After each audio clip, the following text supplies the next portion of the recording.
بسم الله الرحمن الرحيم عن أبي هريرة رضي الله تعالى عنه قال قال رسول الله صلى الله تعالى عليه وسلم من أصبح منكم اليوم صائما قال أبو بكر أنا الحديث رواہ مسلم۔ نبی کریم صلی اللہ علیہ وسلم نے ایک مرتبہ صحابہ سے پوچھا، کوئی ہے جس نے آج روزہ رکھا ہو؟ حضرت ابو بکر نے عرض کی، میں نے رکھا ہے یا رسول اللہ۔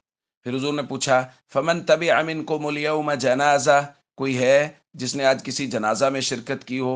حضرت ابو بکر نے عرض کی، جی میں نے یا رسول اللہ۔ پھر حضور نے پوچھا، فمن اطعم منکم اليوم مسکینا، کوئی ہے جس نے کسی مسکین کو آج کھانا کھلایا ہو؟ قال ابو بکر انا، حضرت ابو بکر نے عرض کی، میں نے یا رسول اللہ۔ پھر حضور نے پوچھا، فمن عاد منکم اليوم مریضا، کوئی ہے جس نے کسی مریض کی تیمارداری کی ہو؟ حضرت ابو بکر نے کہا، انا، میں نے یا رسول اللہ۔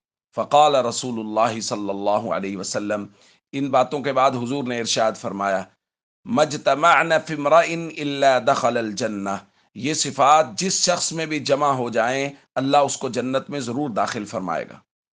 دوسری روایت میں نبی کریم صلی اللہ علیہ وسلم نے ارشاد فرمایا، لِكُلِّ أَهْلِ عَمَلٍ بَابٌ مِّنْ أَبْوَابِ الْجَنَّةِ يُدْعَوْنَ بِذَلِكَ الْعَمَلِ، ہر عمل والوں کے لیے جنت میں ایک دروازہ ہے کہ اس دروازے سے اس عمل والوں کو پکارا جائے گا۔ سیدنا صدیق اکبر رضی اللہ تعالیٰ عنہ نے پوچھا، هل احد يدعى من تلك الابواب كلها یا رسول اللہ، یا رسول اللہ کوئی ایسا شخص بھی ہے جس کو جنت کے تمام دروازوں سے پکارا جائے؟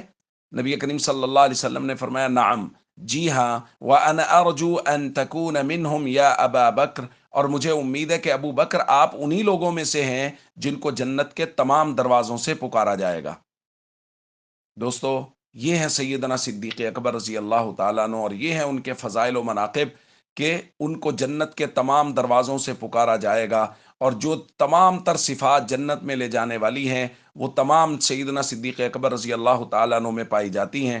اس لیے دل و جان سے سیدنا صدیق اکبر رضی اللہ تعالیٰ عنہ کا احترام کریں، اور اگر کوئی بدبخت سیدنا صدیق اکبر رضی اللہ تعالیٰ عنہ کے خلاف کوئی بات کرتا ہے تو قطعاً اس کی بات نہ سنیں، بلکہ ان کی سیدنا صدیق اکبر کی عزت و ناموس کے لیے برسر پیکار رہیں۔ اور یہ بہت بڑی خوش قسمتی ہے کہ سیدنا صدیق اکبر اور صحابہ کرام کے دفاع کے لیے کھڑے ہوں، اور کل قیامت کے دن ہمارا تعارف یہ ہو کہ یہ صحابہ کرام اور خاص طور پہ سیدنا صدیق اکبر رضی اللہ تعالیٰ عنہ کی عزت اور ناموس کے پہرے دار اور چوکیدار ہیں۔ السلام علیکم ورحمۃ اللہ وبرکاتہ۔